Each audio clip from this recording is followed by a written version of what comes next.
वो कहते हैं ना कि अंत भला तो सब भला। बस ऐसा ही कुछ हुआ मेरे साथ इस मंथ की ट्रेडिंग में।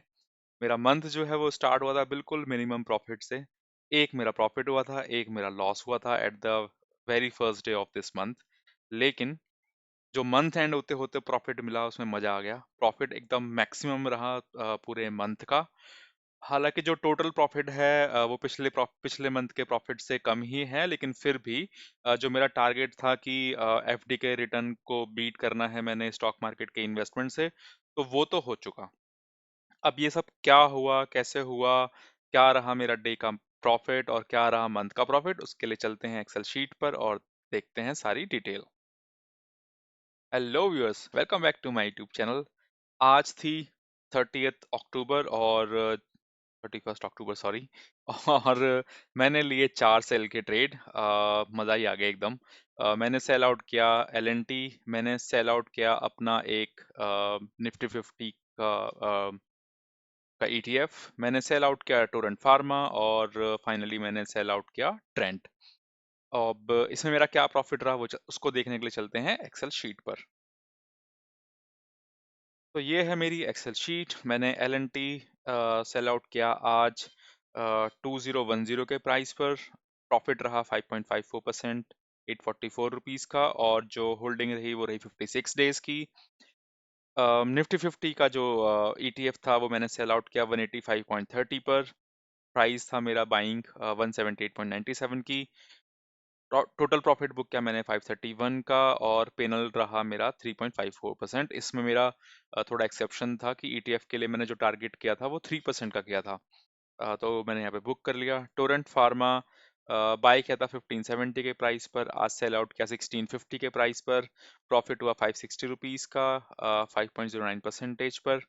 ट्रेंट जो है वो मैंने बाय किया था 1466 पर और सेल आउट किया 1540 पर। प्रॉफिट अप्रोक्सीमेटली 5%, वो शायद कैलकुलेशन में कुछ मिस्टेक रह गई होगी, अदरवाइज पूरा 5% ही बुक करता मैं। और इन टर्म्स ऑफ मनी ये रहा 512 रुपीज़। टोटल प्रॉफिट जो बुक हुआ वो हुआ अराउंड 2400 रुपीज़ का, जो कि इस मंथ का मैक्सिमम था। इससे पहले 1671 का प्रॉफिट था, उससे पहले 671, 1248, 1036, और पहले दिन आया था सिर्फ 291 का प्रॉफिट। तो इसीलिए मैंने बोला कि आज का जो प्रॉफिट है वो था मैक्सिमम प्रॉफिट इस मंथ का।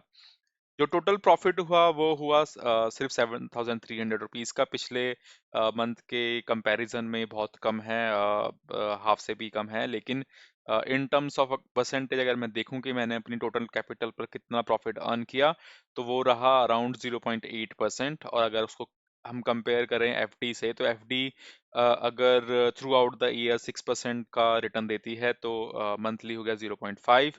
तो 0.8% is bigger than 0.5%। So that is why I said कि जो मेरा टारगेट था कि स्टॉक मार्केट में इन्वेस्टिंग करने का, वो ये था कि पहला टारगेट हमेशा ये है मेरा कि मैं एफडी का जो रिटर्न है मंथली उसको मैं बीट कर लूं, तो वो मैंने अचीव कर लिया। और अब इन दी एंड अगर मैं बात करूं अपने लकी स्पिन ट्रेड की, तो एच सी एल टेक ने आज जो हाई बनाया वो बनाया था 1052.52 का। उसके अकॉर्डिंगली जब मैंने इसको ट्रेल कर लिया है अब 1020 के प्राइस पर। तो अब रिस्क जो है वो आप यहाँ देख सकते हैं कि अब 300 रुपीज से घटकर हो गया है 162 रुपीज का। यानी कि अगर अब एच सी एल टेक यहाँ से ऊपर जाने की बजाय अगर नीचे आ जाए, तो मैं 1020 पर एग्जिट कर दूंगा, और जो मैं रिस्क लेके चल रहा था स्टार्टिंग में ट्रेड के, वो सिर्फ 162 रुपीज का रह जाएगा। तो ये थी इस मंथ की समरी। आई होप कि आप आपको ये देख के लग रहा होगा कि 7000 रुपीज का प्रॉफिट इज वेरी लो। तो यहाँ मेरा पर्पस ये है कि मैं आपको सिर्फ हाई प्रॉफिट्स ही ना दिखाऊं, मैं आपको रियलिटी दिखाऊं, ग्राउंड रियलिटी, कि जब आप स्टॉक में ट्रेडिंग कर रहे हैं या इन्वेस्टिंग कर रहे हैं, तो ऐसा जरूरी नहीं है कि आप हर महीने हाई प्रॉफिट कमाएंगे ही कमाएंगे। ऐसे मंथ्स भी होते हैं थ्रू आउट द ईयर कभी कभी कि आपको बहुत कम प्रॉफिट मिलता है, लेकिन उसमें घबराने की जरूरत नहीं है। आपको सिर्फ इतना फोकस करना है कि आपकी जो स्ट्रेटजीज हैं वो आपको एफडी से बेटर रिटर्न दे रही हैं मंथ ऑन मंथ या नहीं दे रही है।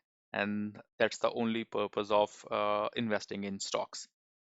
So thank you so much for today. Stay tuned for my next video. Thank you. Bye bye.